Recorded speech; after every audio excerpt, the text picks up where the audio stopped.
Yeah, let's start. Bismillah. Aisha, the mother of the believer, said that Allah's messenger, peace be upon him, was called to lead the funeral prayer of a child of the Ansar. I said, Allah's messenger, there is happiness for his child who is a bird from the birds of paradise, for it committed no sin, nor has he reached the age when one can commit sin. He said, Aisha, perchance it may be otherwise, because Allah created for paradise those who are fit for it while they were yet in their father's loins, and created for hell those who are to go to hell. He created them for hell while they were yet in their father's loins. Okay, Sahih anong Muslim. father's loins? Yung nasa ano pa? Anong tawag dito? Ano yung saan galing yung kung nasaan galing yung egg ng mga lalaki? Ibig sabihin, bago pa nilikha ang tao, alam na, nakadestiny na sa kanila kung saan ang patutunguhan nila. Kung para sa paraiso sila, para sa paraiso sila. Kung sila ay para sa impyerno, para sa impyerno sila. Okay. So, alam na yun ng Allah kung ano yung future ng bawat nilikha niya. Okay. So, yun ang mga dalil to tungkol sa qadar. Okay, continue. Sahl ibn Sa'd, may Allah be pleased with that a person performs deeds like the deeds of the people of paradise, apparently before people, and he would be amongst the dwellers of hell, and the person acts apparently like the people of hell. But in fact, he would be among the dwellers of paradise. Sahih Muslim. Okay, so dito yon, ito yung dalil na binasa natin. Inna Allah khalaqa, katotohanan ng Allah, nilikha niyang tao, ahlan ahlan khalaqahum laha. Nilikha sila kung para saan ba sila nilikha. Kung para sa paraiso, paraiso. Kung para sa impyerno, sa impyerno. Alam yun ng Allah kung ano o saan sila mapupunta. Wahum fi aslabi abaihim, at sila ay nung sila ay kumbaga dito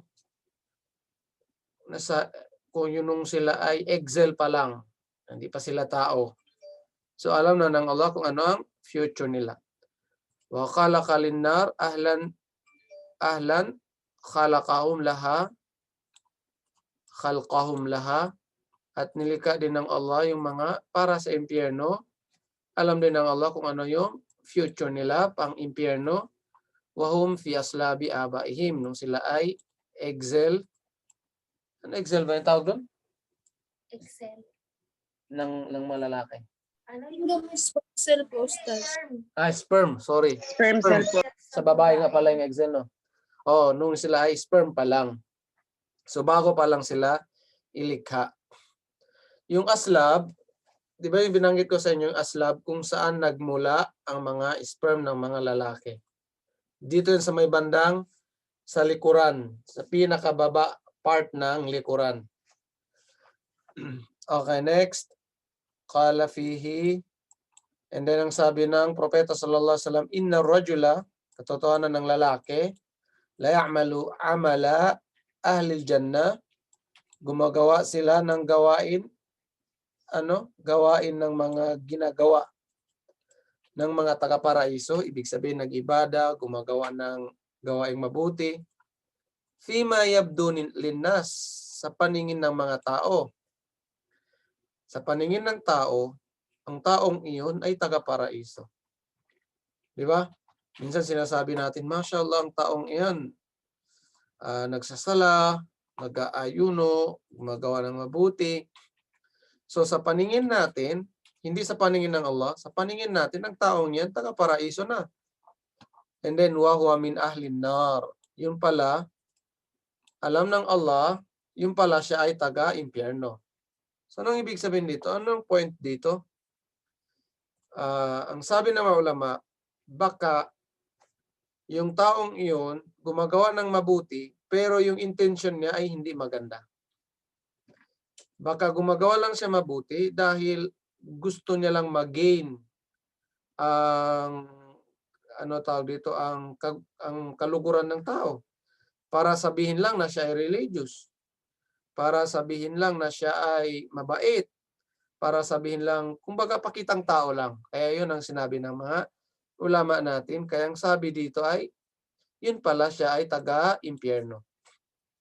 And then ang pangalawa, na ang totoong nakakaalam lang kung ano ang nasa puso ng tao, yung mga sikreto ng tao, walang iba kundi ang Allah subhanahu wa ta'ala.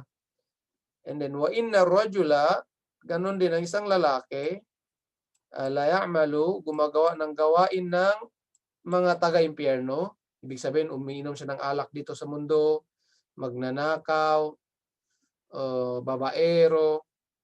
Fima yabdu linnas, sa paningin ng tao, ang gawain niya ay gawain ng mga taga-impyerno. Wa huwa min ahlil jannah. At yun pala ay siya ay taga-paraiso. So anong explanation ng mga ulama dito? Yun pala, in the future, nagbago siya, nagtauba, humingi ng kapatawaran kay Allah, at siya ay pinatawad ng Allah, at kinaawaan ng Allah, kinalugdan ng Allah, upang maging dahilan, ikapasok niya ng paraiso. So dito, walang nakakaalam sa future ng tao. Kaya kung meron tayong nakita gumagawa ng masama, idua natin na sana ay bigyan siya ng Allah ng hidayah. Hindi natin siya imamok. Hindi natin siya titingnan na pinakamababang uri ng tao sa balat ng lupa. Bagkus, ano ang gagawin natin? Magdua tayo na sana i-guide siya ng Allah subhanahu wa ta'ala sa tamang landas. Magbago siya, ganun. And then pag may nakita naman tayong religious, idua natin sa Allah na sana panatiliin siya ng Allah sa ganong gawain at nawa tanggapin ng Allah ang mga ibada niya, yung mga magagandang gawain, magagandang dua. Okay, so yun ang rule natin dito. Wa fihi qala, sinabi rin ng propeta sallallahu alaihi wasallam, dito na yan. Tapos na dito. Yala, dito na. Melanie. Narrated Ali ibn Abu Talib, may Allah be pleased with him. We were accompanying a funeral procession in Baqi al-Gharqad. The Prophet, peace be upon him, Okay, came to us. Al-Baqi al-Gharqad, makikita mo yun, malapit sa moske ng propeta Muhammad sallallahu alaihi wasallam. Yung mga nakapag-umrah na, malapit sa masjid niya, Masjidun Nabawi. Siguro hindi abot ng 50 meters. O mga ganun, mga 50 meters lang, makikita mo ng Baqi al-Gharqad. Libingan to ng mga sahaba, ng mga mu'minun. Okay. Marami mga sahaba nakalibing doon. And then, the Prophet sallallahu alaihi wasallam said, the Prophet, peace be upon him, came to us and we sat around him. He had a small stick in his hand. Then he bent his head and started scraping the ground with it. He then said, there is none among you and not a created soul, but has a place either in paradise or in hell, assigned for him, and it is also determined for him whether he will be among the blessed or the wretched. A man said, O Allah's messenger, should we not depend on what has been written for us and leave the deeds? As whoever amongst us is blessed will do the deeds of a blessed person, and whoever amongst us will be wretched will do the deeds of a wretched person. The Prophet, peace be upon him, said, the good deeds are made easy for the blessed, and bad deeds are made easy for the wretched. Then he recited the verses. As for him who gives in charity and is Allah-fearing and believes in the best reward from Allah. Al-Lail 6, Sahih Muslim. Okay, so dito naman, ma minkum, shortcut dito. Doon mahaba. Pero dito sinabi ng propeta sallallahu alaihi wasallam, wala ni isa sa inyo min nafsin, isa sa mga sarili o bawat isa, illa waqad, except alam na ng Allah manzilahu, lugar niya, taga-paraiso ba siya o taga-impyerno. Qalu, ang sabi ng mga sahaba, anong sabi nila? Ya Rasulullah, o ikaw propeta ng Allah, sugo ng Allah, falam na'mal, afala nattaqin? Hindi na ba kami gagawa at pabayaan na lang namin kung ano yung nakatadhana sa amin? So, hindi na ba kami gagawa? Hayaan na lang namin kung ano nakatadhana sa amin? La. Anong sabi ng propeta? No. I'malu, gumawa kayo. Fakullun muyassirun lima khulika lahu. At tandaan nyo, ang lahat yan, pagagaanin o magaan sa kanya kung ano ang nakatadhana sa kanya. Ang lahat ng yan ay magaan sa kanya kung ano ang nakatadhana para sa kanya. Okay, ngayon, kaya may mga opinion mga ulama natin. Ang sabi nila, tandaan mo sabi niya, kung ang mga gawaing mabuti ay magaan sa iyo, isa yon sa mga sign na ikaw ay taga-paraiso. Kung ulitin ko, kung ang mga gawaing mabuti magaan sa iyo, sign yon na isa ka sa mga tao sa paraiso.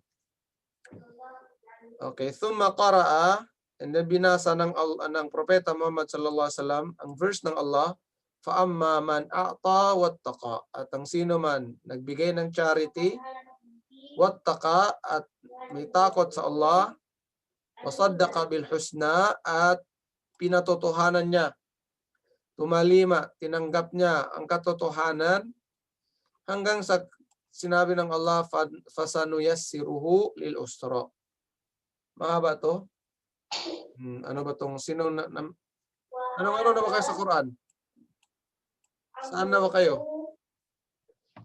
Surah 9 Surah po, Ustad. Nakakuha niyo ba to? Fa'amma man Surah Al-Buruj. wa saddaqa bil husna Surah Al-Buruj. Lail po siya, Ustad. Surah to ano to? Suratul Lail. No? Lail po. Lail po. Kalimutan ko na kasi yan. Fa'amma man a'ta wa Parang Buruj. hindi, Suratul Lail to. Fa'amma man a'ta wattaqa wa saddaqa bil husna fasanuyassiruhu lil yusra. Ang kasunod dito, pagaganin sa kanya ang mga gawaing mabuti. Wa amma man bakhila, at ang sino man bakhila, nagkuripot,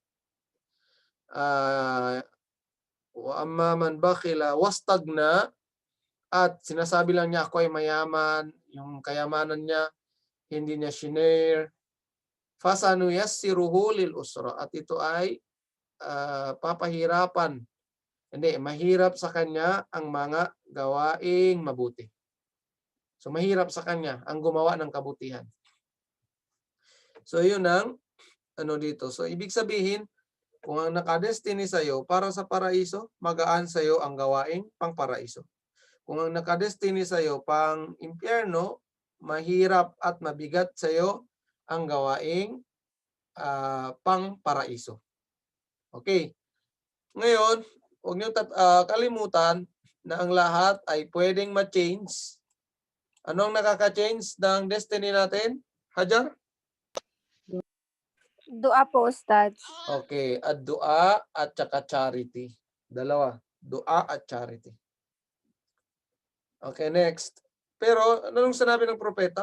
Wag niyong sabihin na hindi na ako gagalaw kasi yun din naman nakasulat sa akin, taga-impyerno na ako eh.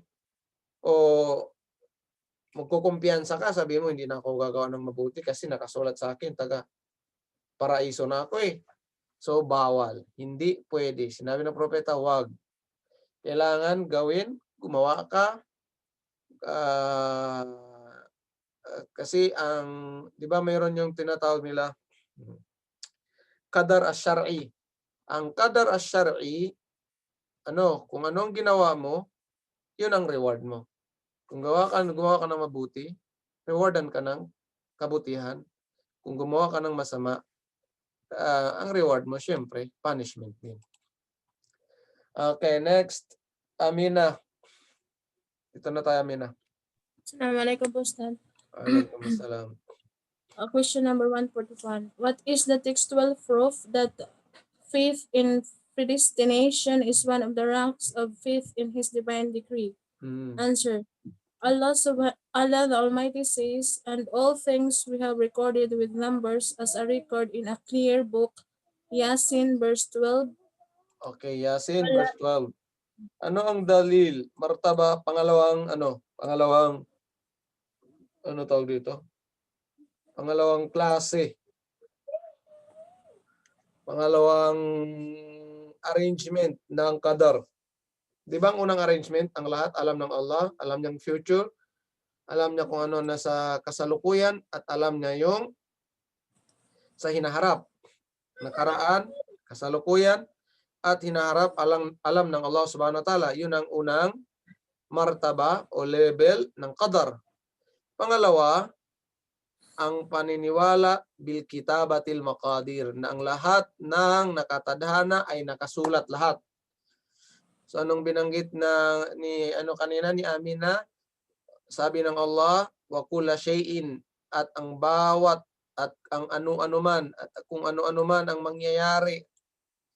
Ano-ano man ang nangyayari at mangyayari. Ano-ano man mangyayari at nangyayari. Ahsaynahu, na suulat na namin fi imamin mubin, sa book. Anong nakalagay dito? Imamin mubin.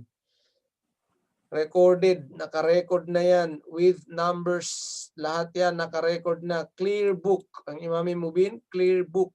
Yun na ang Lawhil Mahfuz. Continue, Amina. Allah the Almighty says, verily it is all in the book Al-La'aw, Al-Mahfuz, Okay. Al-Hajj, verse 17. Sa Suratul Hajj, verse 17, lahat daw mangyayari at nangyayari nasa loob na ng book. Ang tawag sa book, Al-Lawhul Mahfuz. Al-Lawh Mahfuz. Yalla. Continue. Amina. Aminu. Nasa Facebook po, Ustad. Sorry po, Ustad, may tumawag po. He says in the debate between Moses and Pharaoh said, what about the generations of old? Moses said, the knowledge thereof is with my Lord in a record.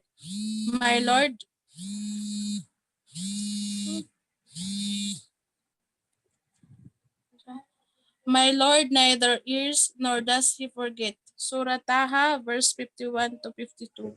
Okay. So dito ang sabi, qala fama balul qurunil ula. Ang sabi ni Firaun, ano na yung mga nangyari sa mga sinaunang generation, past generation. So anong sabi na? Qala, ang sabi ng Musa alayhis salam, ilmuha, ang nakakaalam sa mga nangyari sa kanila, inda Rabbi, andoon sa Panginoon, kay Allah, fi kitab, nakasulat ito sa book. La yadhillu Rabbi, ang Allah, hindi siya nanliligaw. Nagkakamali, hindi siya naliligaw, hindi rin siya nakakalimot. So ang Allah hindi naliligaw at hindi nakakalimot. Okay. So ang point dito is yung fi kitab, nakasulat. Ang lahat ng mga pangyayari ay nakasulat. Alamin na. Allah the Almighty says, and no female conceives or gives birth, but with his knowledge, and no aged man is granted the length of life, nor is a part cut off from his life or another man's life, but it is in a book, Allahul Mahfuz. Surely that is easy for Allah. Surah Fatir, verse 11. Okay, tingnan nyo dito naman, nandun na naman yung book. Ang main point lang is, ang book, walang babae na nanganak or ipinanganak. Saan dito? Wama tahmilu min unsa. Walang babae na may dala-dala. Ibig sabihin yung nasa tiyan niya na babae, wala tada illa bi'ilmihi. Or manganganak siya, except ang lahat ng yan ay alam ng Allah. وَمَا يُعَمَّرُ مِنْ مُعَمِّرٍ وَلَا يُنْقَصُ مِنْ عُمُرِهِ إِلَّا فِي كِتَابٍ. Except yan ay nasa loob na ng book. Ang mga pangyayari, lahat yan ay nasa loob na ng book. Okay, so nakakadar na yan. May destiny na at lahat ng destiny na yon ay nakasulat na. Okay, next. All scholars of Hadith reported, we, some of the Prophet's companions, were at a funeral in the graveyard of Garkad when Allah's messenger, peace be upon him, came to us and we sat around him. He had a stick with him. He lowered his head and began to scratch the earth with his stick and then said, there is not one amongst you whom a seat in paradise or hill has not been allotted and about whom it has not been written down whether he would be an evil person or a blessed person. A, a person said, Allah's messenger, should we not then depend upon our destiny and abandon our deeds? Thereupon he said, the acts of everyone will be facilitated in that which has been created for him, so that whoever belongs to the company of the blessed will have a good works made easier for him, and whoever belongs to the unfortunate ones will have evil acts acts made easier for him. He then recited these verses from the Quran. Then who gives to the needy and guards against evil and accepts the excellent, the truth of Islam and the path of righteousness is prescribed. We shall make easy for him the easy end, and who is miserly and considers himself above need, we shall make easy for him the difficult end. Surah Lail, verse 5 to Parehas din 10. to kanina. Okay, parehas din to. So dito, qala ma min nafsin manfusa illa waqad kataba makana min al-jannah wa illa waqad kutiba shaqiya o sa'ida. Ano ito, ya Rasulullah, bayyin lana dinana ka'anna khuliqna al-an fima al-amalu al-yawm. Mali ang pagka-translate niya. La bal fima juffat bihi al-aqlam wa jarrat bihi al-maqadir. Qala fa fima al-amal faqala i'malu fa kullu muyassirun. Kullu amilin muyassirun li amali. Ba yung ano niya eh. So dito ang sabi ay ma min nafsin manfusa illa qad kataballah. Diba binanggit lahat ng bawat sarili natin, bawat nilikha, except meron ng nakasulat na sinulat ng Allah subhanahu wa ta'ala makanaha, lugar niya, sa paraiso ba yan, minal jannah o sa impyerno. Wa illa qad kutibat shaqiya, except meron nang nakasulat sa kanya shaqiya o sa'ida. Isa ba siya sa mga malungkot? Ano yung kalungkutan dito? Yung taong taga-impyerno, syempre malungkot yan, wa sa'ida, o maging masaya siya. Happy ending or anong opposite ng happy ending? Ang sa'ida, happy ending. Ang shaqiya, opposite ng happy ending. Parang istorya lang ng ano. Okay, so alam na yun ng Allah kung happy ending bang meron ka sa kabilang buhay o bad ending. Okay, o impyerno. And then, ang main point lang dito yung kad kataballahu, nakasulat.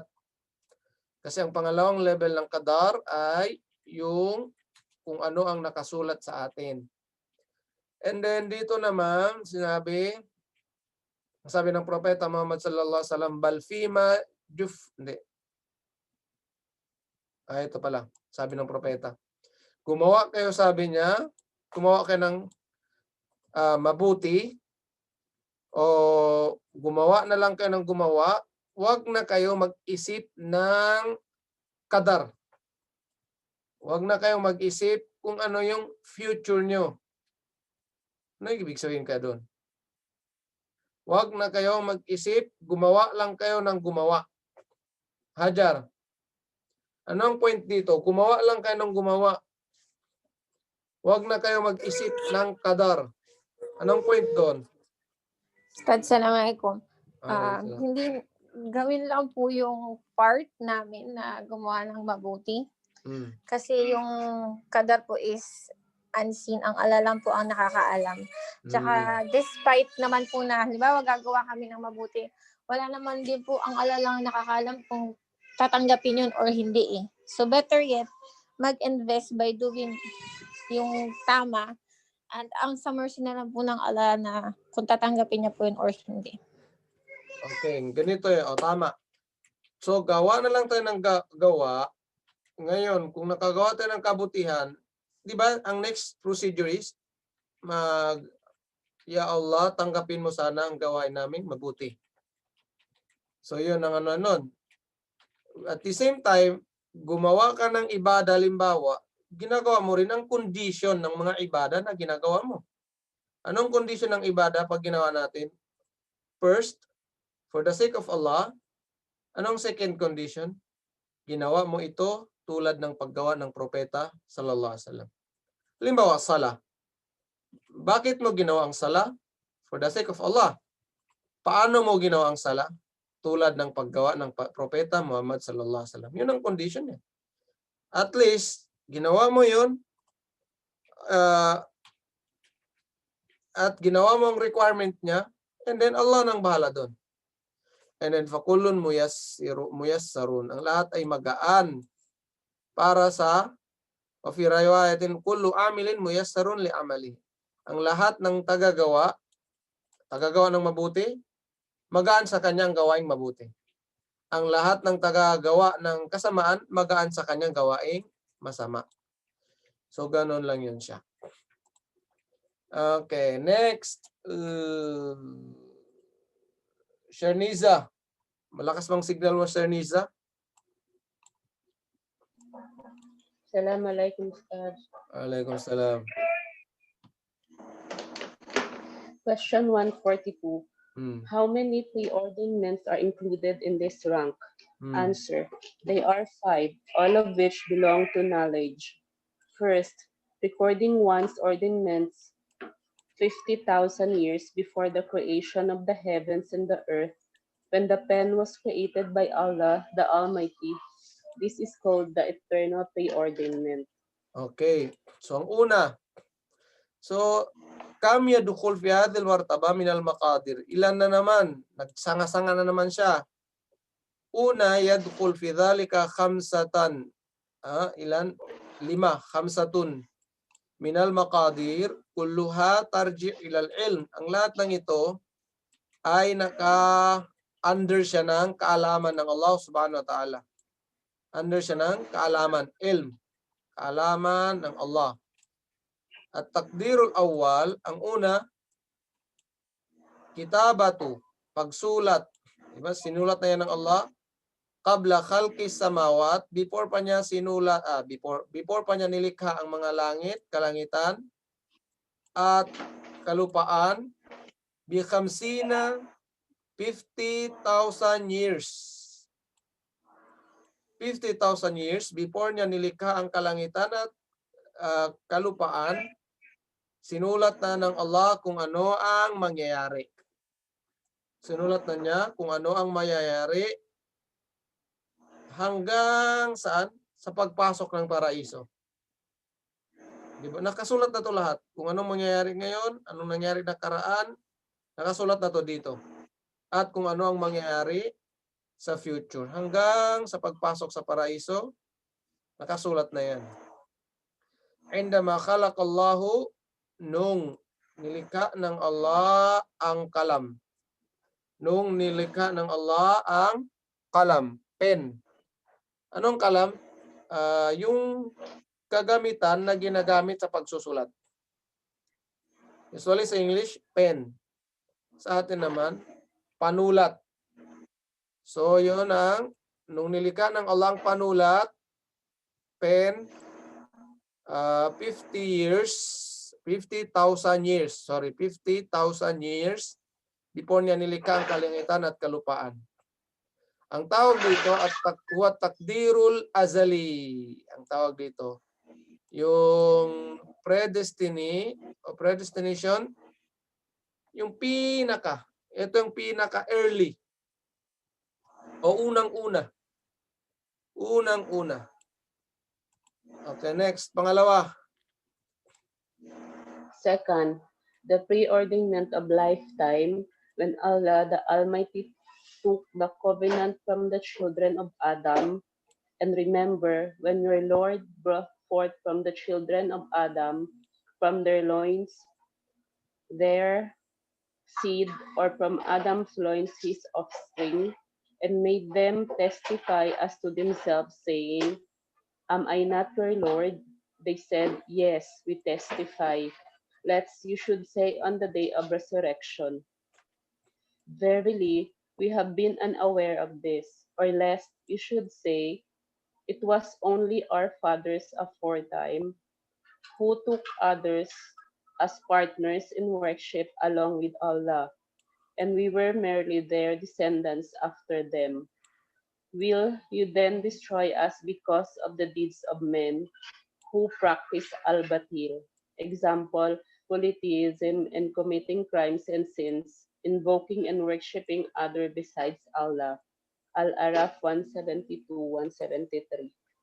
Okay, dito na tayo sa pangalawa, at takdirul umuri. Yung pag-destiny, hina akhadha al-mithaq. Dito, nung kumuha tayo ng covenant. Ano yung covenant? Parang contract. Ang mithaq, contract. And then yawma, sa araw, sinabi ng Allah, alastu bi rabbikum? Hindi ba ako ang inyong Panginoon? Dito ano lang siya, ha? Short. Dito short, pero dito sa English ng haba-haba. Okay. So dito, nung tayo ay bago pa lang, before pa lang tayo nilikha ng Allah, nasa loob pa lang tayo, ano tayo dito? Sperm pa lang tayo, or pwede mo tawagin, before pa lang tayo naging sperm ng ating tatay. Meron nang naganap na pagpapakilala. Anong sabi ng Allah? Alastu bi rabbikum? Hindi ba ako ang inyong Panginoon? Anong sabi natin? They said, yes, we testify. Yes, sinasaksian namin na ikaw ang aming Panginoon. And then, so dito, kung titingnan nyo, ang main point lang is, meron ng destination na nangyayari bago pa lang tayo nilikha. Okay, so yan ang pangalawa. Tingnan natin. Meron pa yung pangatlo. Continue. Saan yung pangatlo? Dito na.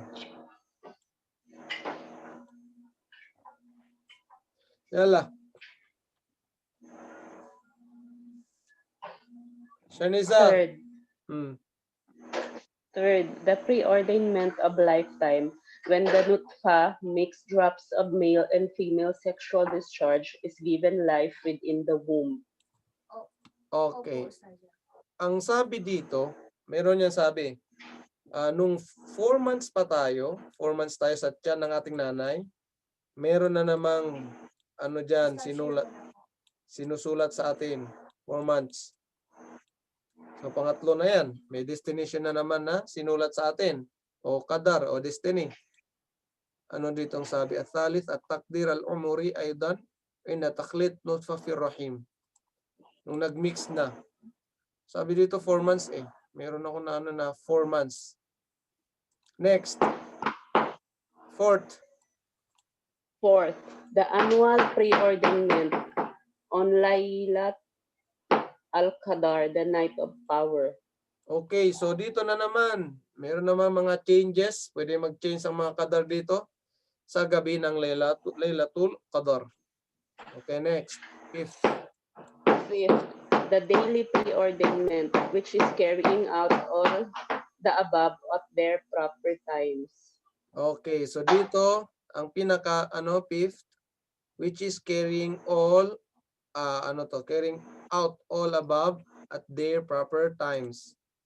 Saan dito? Rabi' al-Khamis, takdirul yawmi. Ito na yung daily. Wa tanfidhu kulli dhalika ila mawadi'ihi. So dito sa daily na to, yung mangyayari na kung ano ang nakadestiny sa iyo. Yun na yung mangyayari na.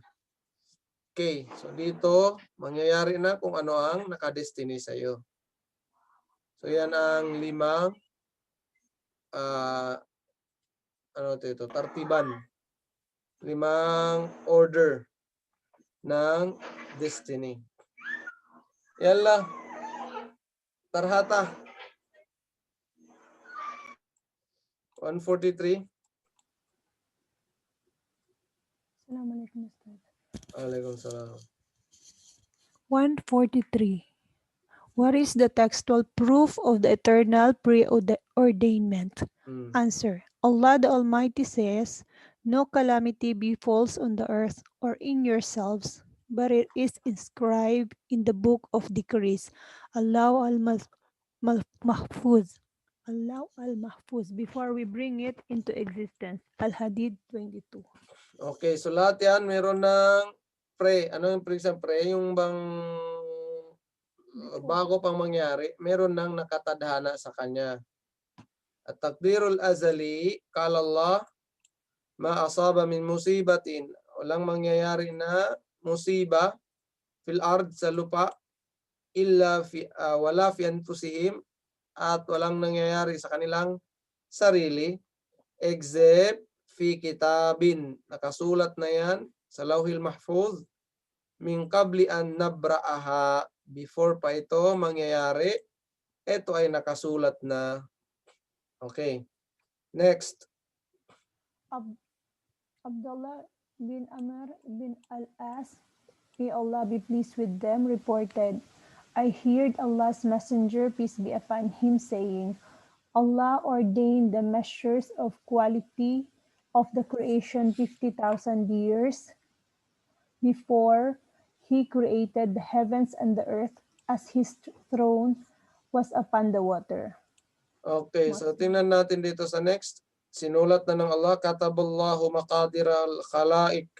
Sinulat na ng Allah ang mga destiny, tadhana ng mga nilalang, ng mga nilikha niya. Qabla an yakhluqa, bago pa niya nilikha ang kalangitan at kalupaan. Bi 50,000 sana, 50,000 years before. 50,000 years before, qala wa arshuhu alal ma. At meron pa siyang sinabing propeta sallallahu alaihi wasallam na ang throne ng Allah ay nasa taas ng tubig. Nasa taas ng tubig. Ang throne ng Allah ay nasa taas ng tubig. Okay, next. Jabir, may Allah be pleased with him, reported that Suraqah ibn Malik came and said, Allah's messenger explained our religion to us in a way as if we have just now been created. Whatsoever deeds we do today, is it because of the fact that the pens have dried after recording them, and the destinies have begun to operate, or these have effects in the future? Thereupon he said, the pens have been lifted and the destinies have begun to operate. Suraqah bin Malik said, if it is so, then what is the use of doing good deeds? Zuhair said, then Abu Zuhair said something, but I could not understand what he said, and I said, what did he say? Thereupon he said, act for everyone is facilitated towards what he intends to do. Sahih Bukhari. Okay, so dito, haba ng mas English na, pero dito ang ikli. Inna awwala ma khalaqallahu al-qalam. Sabi ng propeta Muhammad sallallahu alaihi wasallam, ang unang nilikha ng Allah ay ang panulat. Yun ang unang-unang nilikha ng Allah ay panulat. Faqala lahu, ang sabi ng Allah sa panulat, uktub, sumulat ka. Faqala Rabbi, ang sabi ng panulat, o Panginoon ko, wa madha aktub, ano bang isusulat ko? Qala, ang sabi ng Allah, uktub, isulat mo makadira, mga destiny, mga mangyayari, kulli shay'in, ng bawat ano-ano. Hatta takumas saa, hanggang sa aabot na ang day of judgment, hanggang sa end of the world. So hanggang sa end of the world, pinasulat na ng Allah sa panulat kung ano ang mangyayari. Hadith fil sunan. Ang hadith na makikita mo sa sunan. And then meron pa, teka lang, continue muna to. Narrated Abu Huraira, may Allah be pleased with him, I said, O Allah's messenger, I am a young man and I am afraid that I may commit illegal sexual intercourse and I cannot afford to marry. He kept silent and then repeated my question once again. But he kept silent. I said the same for the third time and he remained silent. Then repeated my question for the fourth time. And only did he, the Prophet ﷺ, say, O Abu Huraira, the pen has dried after writing what you are going to confront. So it does not matter whether you get yourself castrated or not. Sahih Al-Bukhari. Okay, so anong tawag dito? Dito na, Ya Aba Huraira. Sinabi lang dito, sinurtcut. O Abu Huraira, Juffal kalam bima huwa kainun. Tapos nasabi niya nasulat ang lahat kung ano man ang mangyayari. Tapos nasabi niyang lahat nasulat na kung ano man ang mangyayari. So ang lahat ng pangyayari na nangyari sa atin ay nakasulat na yon, at kung ano ang mangyayari sa atin sa future, nakasulat na rin yun. Ngayon, ano ang role natin as a Muslim?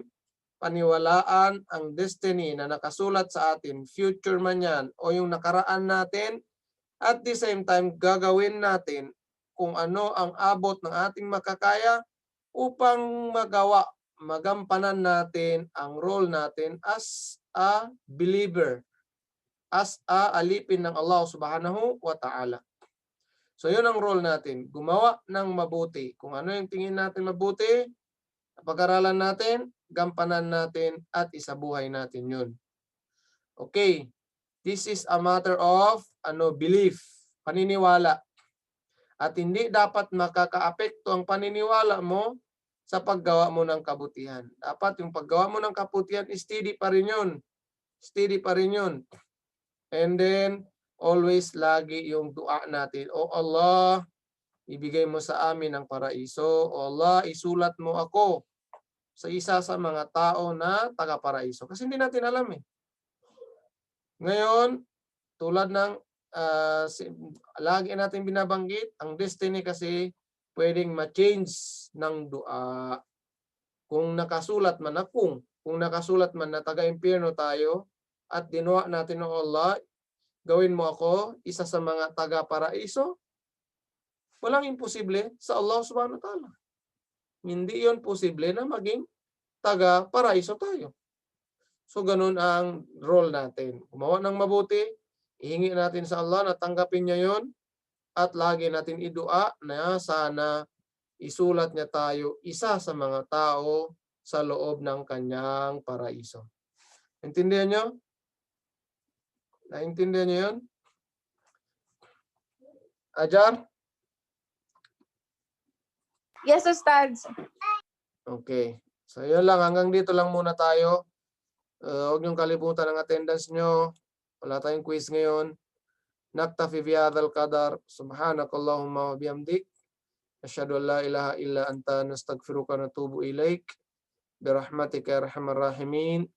Walhamdulillahi rabbil alamin. Wassalamualaikum warahmatullahi wabarakatuh. Next, 144 tayo. Last class na natin next week, ha? Inshallah po. Okay, 144. Dito na tayo next week.